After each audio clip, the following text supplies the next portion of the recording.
of Justice, Bureau of Justice Assistance, CTAS Purpose Area 2, 3, and 4 webinar. My name is Christina, and I will be your moderator for today. Our presenters today are Julius Dupree, Dara Shulman, and Trish Thaxton from the Department of Justice, Bureau of Justice Assistance. Starting the webinar will be our first presenter, Julius Dupree. Go ahead, Julius. Thank you. Appreciate it, Christina. Good afternoon, everyone. My name is Christina indicated Julius Dupree, and I'm a policy advisor with the Bureau of Justice Assistance. As Christina noted, I'll be co-presenting with Trish Thaxton, who is a policy advisor as well, and Dara Shulman. She's also going to be part of this presentation to field any questions that may come up regarding grants administration related issues. First, I'd just like to talk a little bit about our mission. We actually provide grant administration and criminal justice policy development assistance to states, tribes, and local units of government to help protect public safety and achieve safer communities. And our areas of focus as far as our assistance goes is related to law enforcement, justice information sharing, countering terrorism, managing offenders, combating drug crime and abuse, adjudication, advancing tribal justice, crime prevention, protecting vulnerable populations, and capacity building. Purpose areas that fall under the coordinated tribal assistance solicitation. And today we're going to talk to you a little bit about those purpose areas, but we want to give you all time to ask questions. So this is really going to be an overview so that you can determine whether or not any of these programs are actually a good fit for your justice system needs. The first purpose area that we're in is Purpose Area 2. That focuses on comprehensive strategic planning. Purpose Area 3, that is actually our tribal justice systems.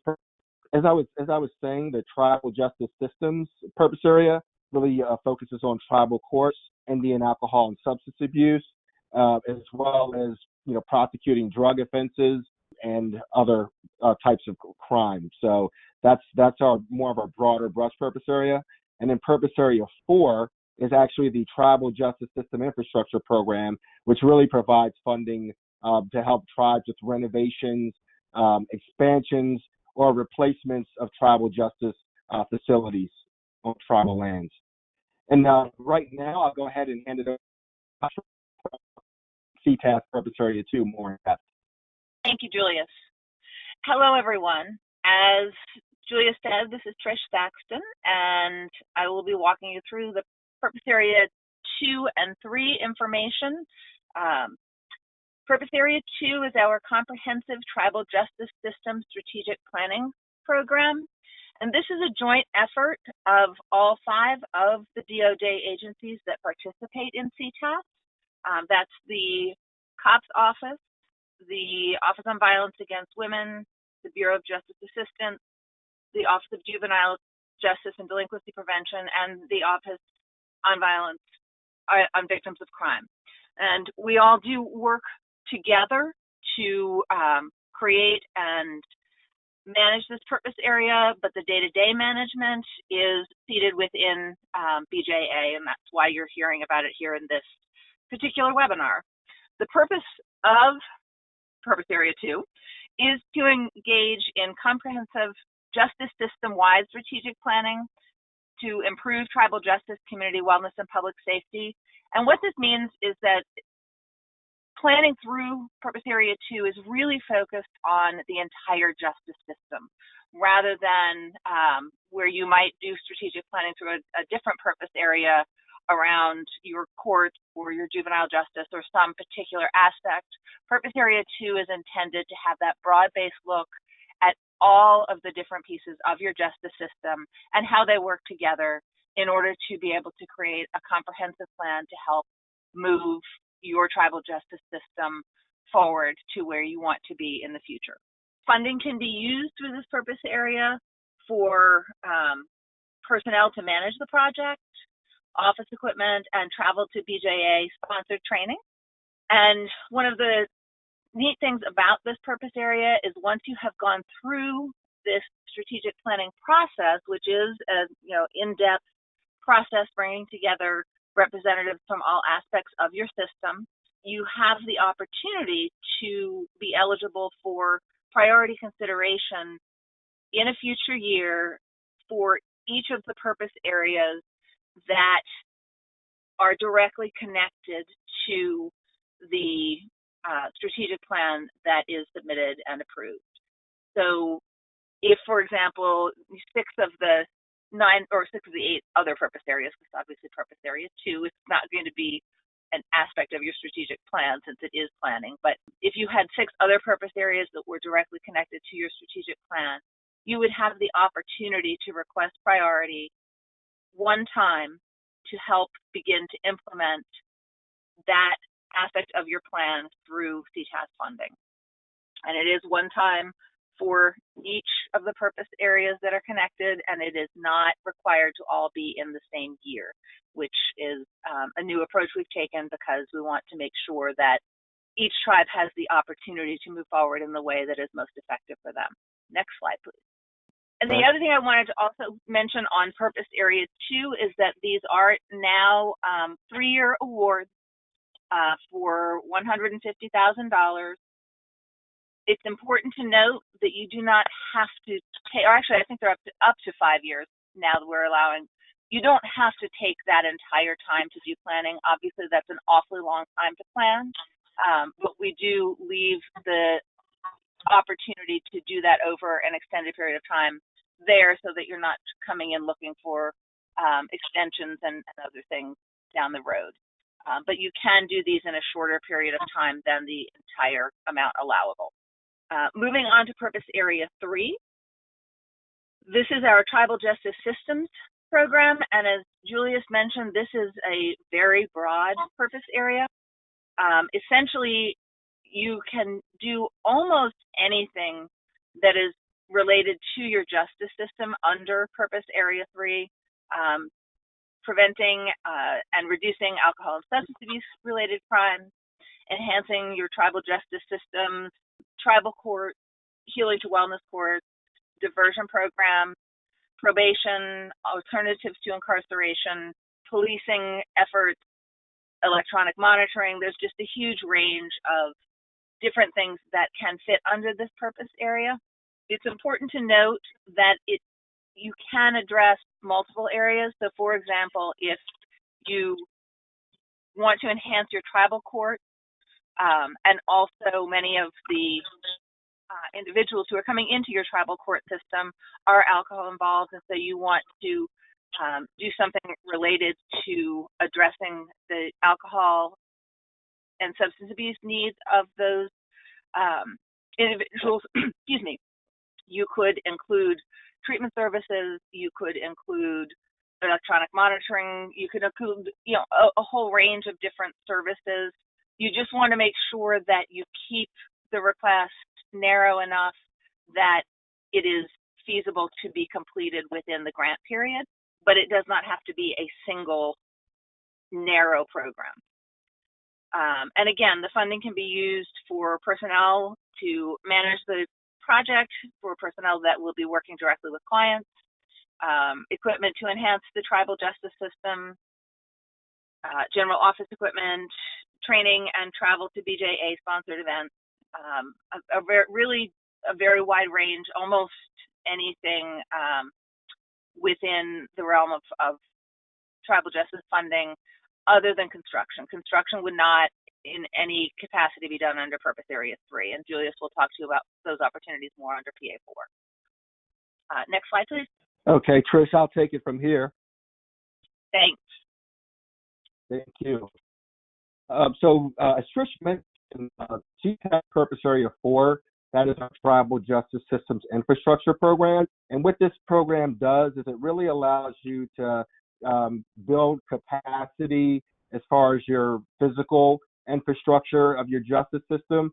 So if you wanted to renovate an existing facility on your renovation, your reservation, or you wanted to expand an existing facility to include police departments, courts, multi-purpose justice center that include police departments and courts, correctional facilities, treatment facilities, transitional living facilities, as well as our other domestic violence shelters, domestic violence safe homes and advocacy programs. Just wanted to highlight that that's a new item this year. We added that, the domestic violence piece, in response to feedback that we received, that we heard when we were attending a OVW consultation, and so we really wanted to try to be responsive to that request. And also another piece we added this year, we really wanted to help add capacity around staff training, fitness, and wellness. So if you want to make sure your staff as well, if you wanted to add some sort of fitness component to your police department or of that nature, as well. The only thing, so you can either, like I said, renovate, expand, or you can actually replace a facility with a permanent modular building. No temporary modulars allowed. We only allow for permanent modular, and your temporary modular, that would really kind of be like your, the FEMA type housing, and that's really not a stable, long-term type of facility. So we really don't allow our funds to be used for that. Or if your existing facility is, or if you don't have any facilities on your reservation to be able to serve your needs, then you can pursue the modular option as well. And so we've seen projects that have actually done well with modular facilities, and so that is a good option. We just don't allow new construction under this particular program. Some of the other things that we allow, a lot of times we'll get folks that will tell us that there's a lack of staff housing, so they're unable to recruit staff to come work at their facilities.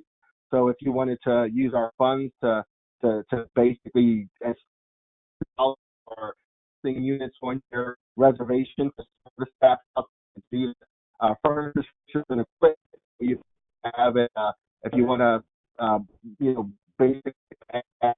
So I guess lastly, I just wanted to say that there must be a criminal justice nexus for any facilities that are being renovated, expanded, or erected. So you just have to make sure you demonstrate that whatever facility you're going to be establishing has some sort of criminal justice nexus. So if folks are receiving treatment, then but they have to make sure that they're going to be referred by the court, so they're going to the court system or being referred by police departments or law enforcement. But there does have to be a criminal justice nexus. So some of the purpose requirements that I just kind of wanted to highlight is that applicants must demonstrate that they've completed some sort of planning process. Also, there's another requirement that we have is that we'll need to make sure that the facility that you're renovating or expanding is structurally viable. And that's something that our training and technical assistance providers will actually work with you all to make that determination. But to the extent that you may know that information up front, please provide that information in the narrative of your application. And another piece that I wanted to mention is that we in accordance with our real property standards regulation, we will continue to monitor facility usage and capacity levels once the grant ends, for the useful life of the facility. And then another thing I wanted to highlight, because what happens sometimes is there are folks that do not allocate National Environmental Policy Act, or NEPA, if you will, and sometimes to satisfy NEPA requirements, you may only have to do a categorical exclusion, which basically means that your facility or whatever your work you're doing has no significant impact on the environment. But if whatever one is going to have impact on the environment, then you will have to do a full-blown environmental assessment, and that's going to cost that could cost upwards to maybe $30,000 or so.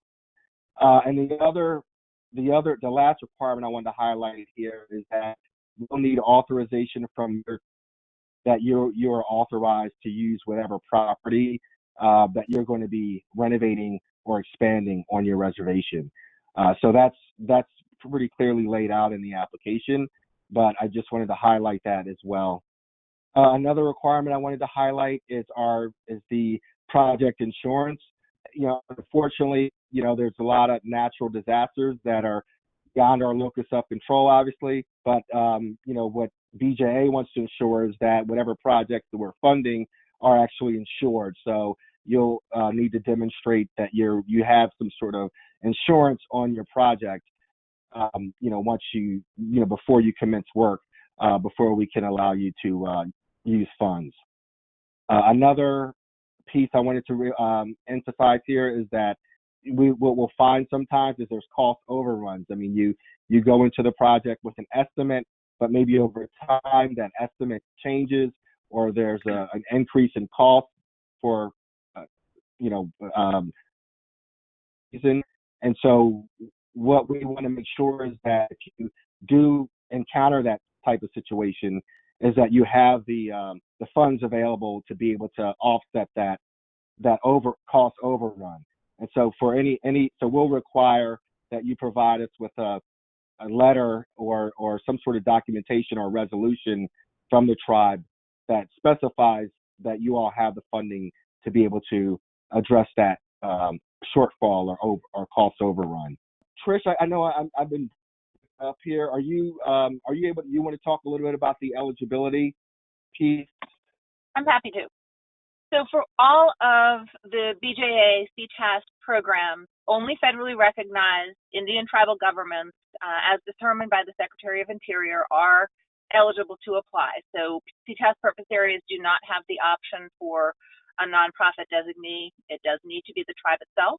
Previous CTAS awardees for, again, any of our purpose areas, 2, 3, or 4, may apply for funding again.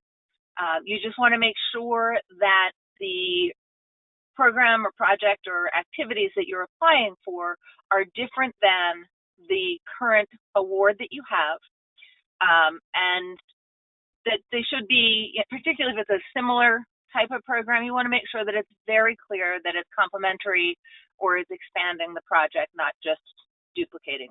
Next slide, please. And then I also just want to point out that when you're looking at applying again, if you have a current award, you also want to make sure that you have been spending the existing funding appropriately.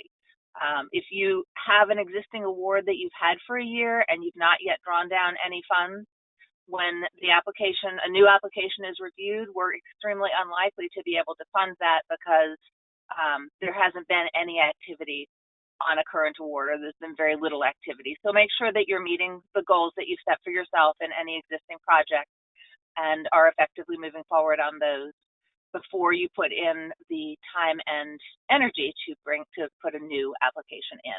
For assistance in planning and preparing your application, we do have an online tool that is called Preparing for the Coordinated Tribal Assistance Solicitation, and the link is in the presentation here. That's a great tool to be able to look at and help walk you through the process. And I think, Julius, do we have another slide, or are we moving into questions now? There's my contact information. Generally, the fastest way to reach me is going to be to email me. We can set up a time to speak by phone, but it definitely is generally faster to initially reach out by email. And next slide. I believe Julius would say the same thing there. It's faster to initially reach out by email, and then if we need to speak on the phone, we absolutely are happy to do that. It's just quicker and easier to reach us by email. Next slide. All right, and now we are at questions, and we would love to, we did set this up as a fairly brief presentation so that we have the opportunity to really address your specific questions, so please jump in. Great. Thank you, Trish and Julius. We do have some questions to start out with, and the first question is about strategic action plans. Can you talk about strategic action plans versus regular strategic plans? That is an interesting question. I'm actually going to ask for a little bit more definition on specifically what you mean by strategic action plans. I'm not, at least in my vocabulary, that's not a term that has a absolute definition for everyone, and so I want to be sure I understand exactly what you're asking. As far as Purpose Area 2 goes, we are looking at providing funding and technical assistance to support tribes that want to create a comprehensive strategic plan that looks at the available resources and assets within the community, as well as the challenges and needs that are not currently being met that can be addressed to improve the justice system. So that is that's what we're looking at doing in the Purpose Area 2 program. Great, thank you, Trish. And it looks like there was a follow-up, and they're indicating that strategic action plans require progress notes, person responsible, date due, etc. It is a living action plan, and it's updated regularly. Okay, so that is obviously an extremely valuable tool, and certainly, and I'm actually, I don't know, Christina, I know you've worked a little bit with the Purpose Area 2 planning, although I know it's not your focused area, but it's certainly something that could work well with the strategic planning program and probably would be extremely valuable in moving the project forward, both in the short term when the plan is being developed, as well as in the long term. It's not a required format of the Purpose Area 2 project, but it certainly is a very valuable tool and would also help when you're working on developing timelines to submit with your application. That information would also be very valuable. Thank you, Trish. And the next question is regarding Purpose Area 3. Does Purpose Area 3 include law enforcement? Yes, it does. What I would suggest is that for those projects that fit within Purpose Area 1, the Community-Oriented Policing Services, their program, that BJA would be unlikely to fund projects that would fit well in Purpose Area 1. So, you know, your basic adding a sworn officer that engaging in community policing within the force, that's a better fit for Purpose Area 1, and BJA is unlikely to fund it in Purpose Area 3. However, if you're looking at adding an officer that is focusing on something that would not fit within Purpose Area 1, or you're looking at expanding, you know, overtime perhaps for your officers and things like that, it definitely can fit into Purpose Area 3, and we definitely have funded law enforcement personnel through this Purpose Area. I will add that although it's not a prohibited item, vehicles tend to be much less likely to be funded through Purpose Area 3. The only time we fund vehicles through Purpose Area 3 is if they are very specifically linked to the activities of the project. For example, if it's for a Purpose Area 3 project where outreach is being done into, you know, multiple communities, not law enforcement specific necessarily, but if you have someone who, you know, from the court who's transporting individuals into their court date, and a vehicle is necessary to be able to accomplish the goal of making sure that probationers are getting to their appointments, or to make sure that individuals can get to court, where it's intimately necessary in order to move forward the goals of the project, we will consider it, but otherwise vehicles are generally not funded through BJA Purpose Area 3. Great, thank you, Trish. The next question is regarding Purpose Area 4. Can Purpose Area 4 be used to purchase a double-wide office unit for the domestic violence program to replace their single-wide trailer they currently have? The response to that question is it would have to be a permanent modular unit and not a temporary modular unit.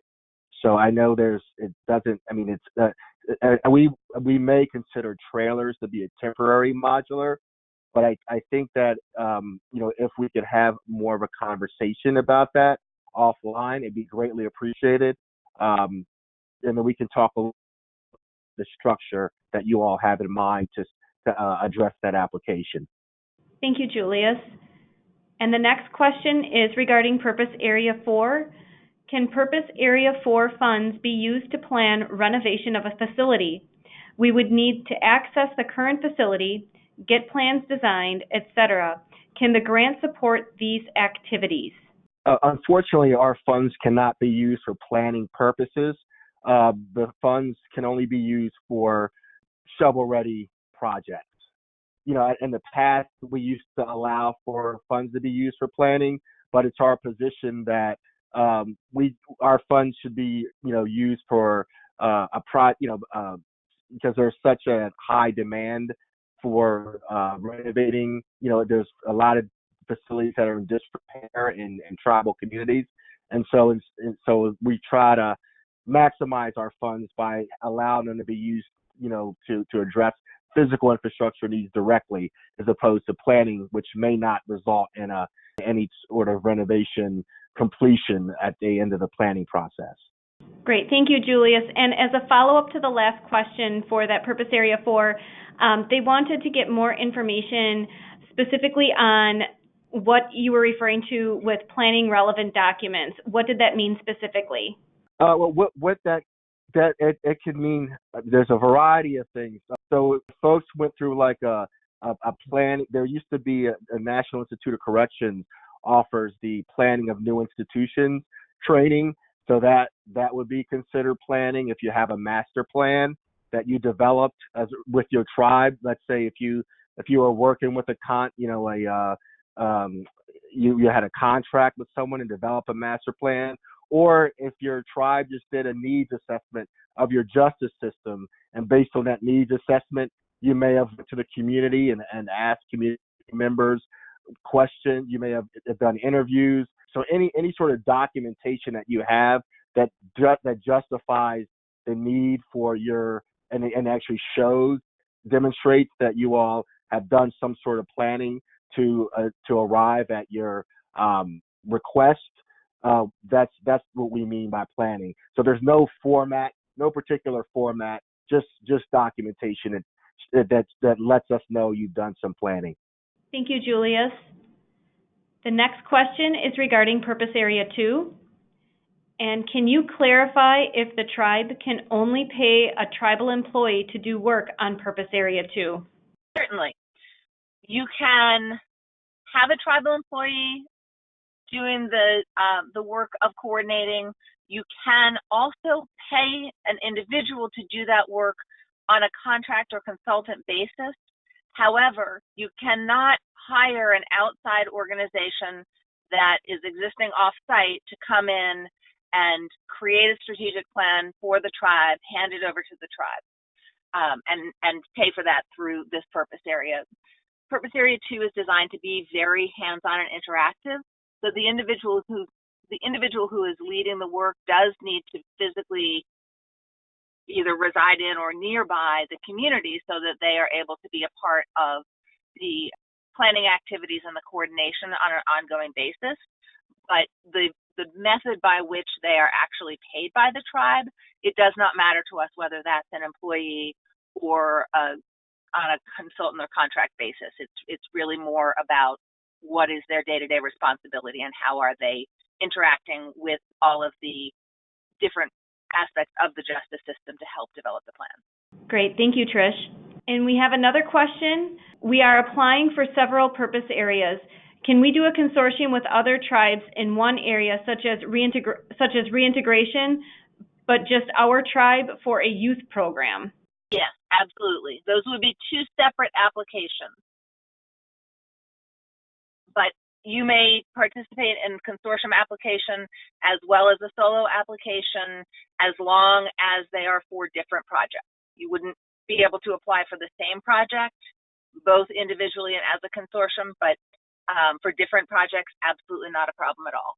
Your last item, to repeat that last question, I apologize. Can halfway housing or transitional housing for those returning from jail or prison be made with modular buildings within Purpose Area 4? Yes. Great, thank you. The next question is for Purpose Area 2. Can we use the funding to establish our tribal action plan to address substance misuse? We have a brand new department in our tribe that is focused on recovery, and our tribe consists of over 30,000 citizens in over a dozen geographically separated communities in rural Alaska. The community assessments alone would require a full-time position to complete. Yeah, you could definitely do a Purpose Area 2 strategic planning project across all of your communities. However, Purpose Area 2 is intended to address the breadth of the justice system rather than a particular aspect. From the way the question was phrased, it sounds like you may be more interested in really focusing on substance abuse. And if that's the case, I would recommend that you request that under Purpose Area 3 rather than under Purpose Area 2. And it would not have to be the only thing you did in Purpose Area 3.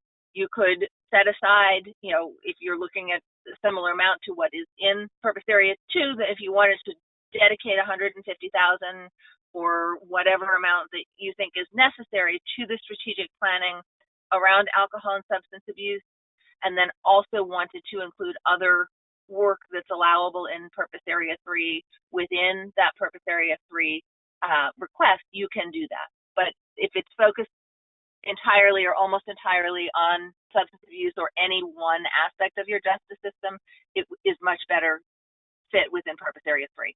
Thank you, Trish. Yep. And the next question is, can we apply for the strategic plan along with 2 other areas? Yes, and I'm going to answer this in 2 different ways. If the question, is this a follow-up question to the previous one, or is this a separate question? Okay. It was a follow-up. Okay, so yes, within your Purpose Area 3, I would not recommend requesting more than 3 distinct areas within a Purpose Area 3 application, because then you start to get kind of scattered. But Purpose Area 3 is now a 5-year program up to $900,000, is the maximum allowable request. So you certainly can have 2 or 3 different areas of focus within that and have that be reasonable. You just want to be sure as you're writing the application that you're very clear how you're going to meet each of those different goals that you have within the project, and to the extent that they relate to each other, make sure it's clear how they relate to each other, how they may enhance, each of the goals may enhance the other and enhance the overall safety and wellness within the community. Great, thank you, Trish. And the next question is, are we required to budget for NEPA, which I believe is the National Environmental Protection Act, up to $30,000? Yes, you are required to budget, but if for some reason there's a determined, like what'll happen is we'll ask for the, if you're a successful grant recipient, we'll ask that you submit a categorical exclusion for our review, because we have a contractor that we work with that actually works with us to review the NEPA request. And so if for some reason it's determined that you get it, you're going to be able to complete your project and actually have a categorical exclusion, meaning that there's no significant impact on the environment, then you won't have to use funds to do a full environmental assessment. And if you don't have to do that, then we can work with you to reprogram those funds so that you may be able to use them for another purpose. And so that's our NEPA. But we definitely want to make sure that you at least have budgeted for that if you have to do a full-blown environmental assessment, which, as we indicated, could be around $30,000. So we'll let you know based on our review whether or not we feel that you need to do an environmental assessment as opposed to have a categorical exclusion. Great, thank you, Julius. The next question is regarding Purpose Area 3. Is a strategic plan required for Purpose Area 3 grants? No, it is not required. Thank you, Trish. The next question is regarding Purpose Area 4. For Purpose Area 4, can you talk more about the construction clearance requirement? Can we apply for expansion now and complete the certifications afterwards, or does it have to be certified before the application is made? Let me just try to answer the question the best I can. As far as the certification, we work with our training and technical assistance providers to actually do a project feasibility assessment up front. And so if our training and technical assistance provider does a visual inspection of your facility and it's determined that the facility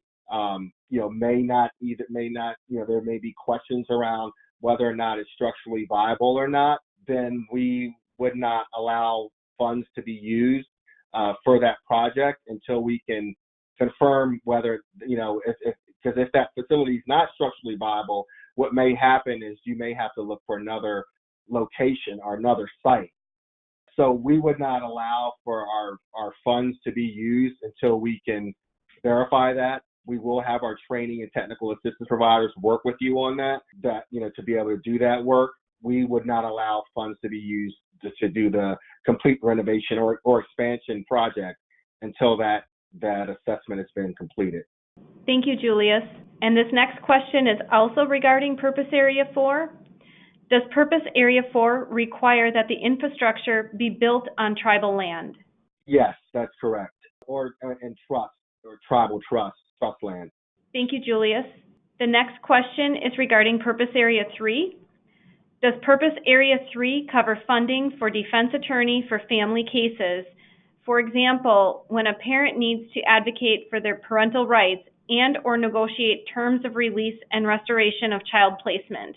That is in a bit of a gray area for us. So what I would ask is that the individual requesting that information send me an email at the email address that was in this presentation, and I can give it to you now so that we can discuss it a little further and I can get a concrete answer. Great. Thank you so much, Trish. Sure. And as a follow-up to Purpose Area 4 question, there was a clarification saying we are wanting to purchase a modular home for the purpose of domestic violence shelter. We have access to a tribal and non-tribal land.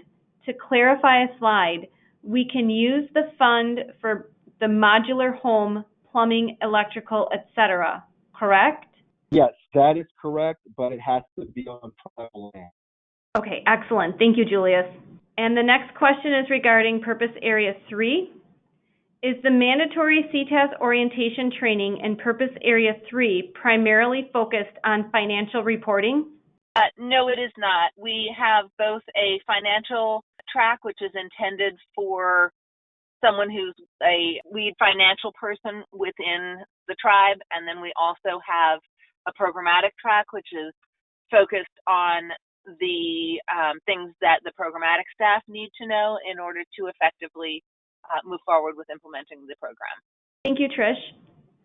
And Julius, as a follow-up to Purpose Area 4, would the relevant planning documents also include architectural plans, zoning permits, contractor estimates, timeline, and so on? Yes, the answer to that question is yes. If you do have that documentation, please do include it as an attachment. But if you don't have that documentation, it's not going to affect your score. But it's helpful for whatever extent you can demonstrate that you have done some planning. Please include those documents. But we realize that not everyone's going to be at that level where they have architectural documents and those types of plans. But if let's say you have some repair needs, like your roof, you have a leaky roof or something to that effect. I mean, obviously you don't have to get us an involved set of documents or formal documents. You just really need to demonstrate that you've done an assessment, the tribe has done an assessment and determined that you have that need to either renovate, expand, or replace the facility. Great, thank you, Julius. And as a follow-up, what was meant by shovel ready for Purpose Area 4? So that's why basically what's meant by that is we ask you to demonstrate in your application that you've done some planning already. And so what that means is that we don't want you to get the funds and say, well, we need a year, to do the design work of the project, before we can. I mean, we basically want you all to be in a position to get moving on your project pretty quickly. I mean, yeah, if you do have to do some architectural design work, then that's fine. But you have a limited. You're going to have 16 months to be able to complete the project, which is longer than you've had in the past. But because there's always there's delays that may come up, but we want you to be as good a position as possible to be able to start it with your project. And I guess maybe shovel ready. I use that term loosely, but yeah, we do realize you're going to have to do some sort of design work and that sort of thing. But we want you all to be able to complete that process in a reasonable period of time so that you can complete the project. Julius, if I may interject, this is Dara Shulman from BJA as well. I think the idea is we want you to have a project actually already ready to go and in mind. We don't want you to say, well, we don't have enough space for our law enforcement, so we need to figure out how we're actually going to address that. Is that going to be a renovation? Is that going to be expansion? Is that going to be installing a modular? We want you to have made that decision already, whether or not it's to renovate an existing facility, if a building, or if you decide that you need to expand the current facility, or just scrap it and go on with a new modular type of thing. That's where we mean in terms of you should actually have a project in mind rather than trying to determine what's the best way to address this particular need. Thank you, Julius and Dara. The next question is regarding Purpose Area 3. For Purpose Area 3, can we serve all Native children in our county, or do they have to be enrolled members of a specific tribe? No, you can certainly serve Native children in your county. You just want to be sure when you're describing the project in your application, you describe what your service population is. And honestly, if there are, a small number of non-Native children within the local population that the tribe believes it would be best in the tribe's best interest to serve those children alongside their tribal members, that's allowable as well. We don't have strict rules on, exactly who is served, within sort of breaking down the population into the micro level. We want the tribe to be able to determine how they're best going to meet the needs of their people, and sometimes that is by including non-members who are living and functioning within their community. Thank you, Trish. Sure. And there's another question for Purpose Area 3, and that is, can funds be used to provide behavioral health services to the families of children in the juvenile justice system? That would probably be allowable based on, it's probably a good idea to send me a direct email just to sort of talk through the project, but generally, yes, that should be allowable. Thank you. And another question for Purpose Area 3. What is the maximum time span for Purpose Area 3 grant funding? They have been expanded to be 5-year projects as of this year. So the project can be 5 years long, and anywhere from, we've said approximately $300,000 to $900,000.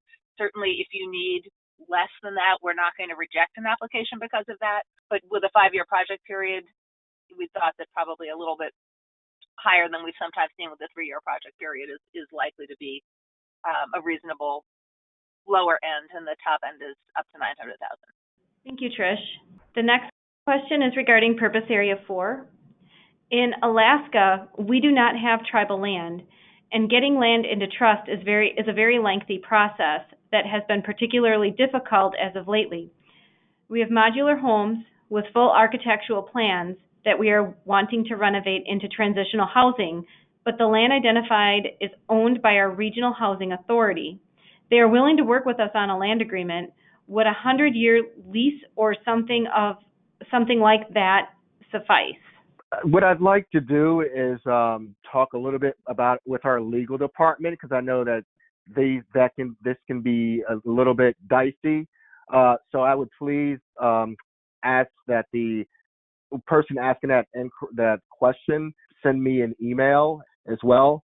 That way I can ask that question to our general counsel, because I do realize that Alaska is a little different from the lower 48 as far as land issues go.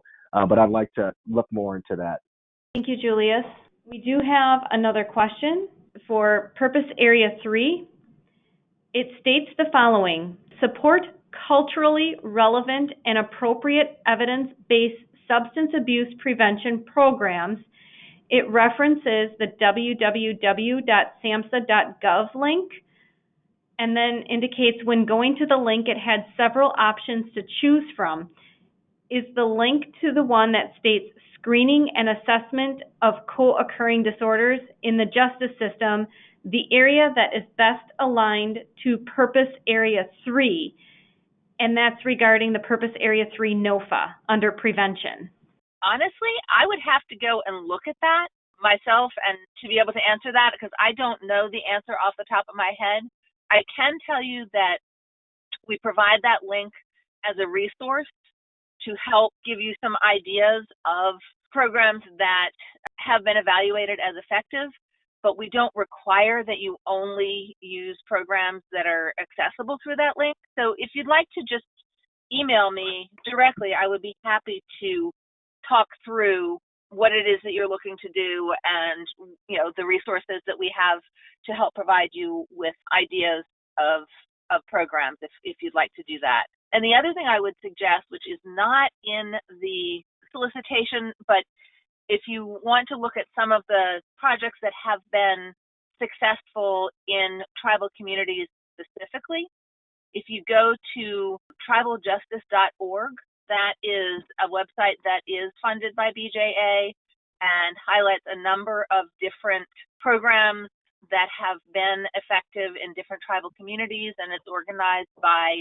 topic so that you can look up a number of different activities, and it will even indicate when you're looking at the profiles if those were originally started with BJA funding or have ever been supported with BJA funding, and that will give you an idea of some of the projects we funded as well.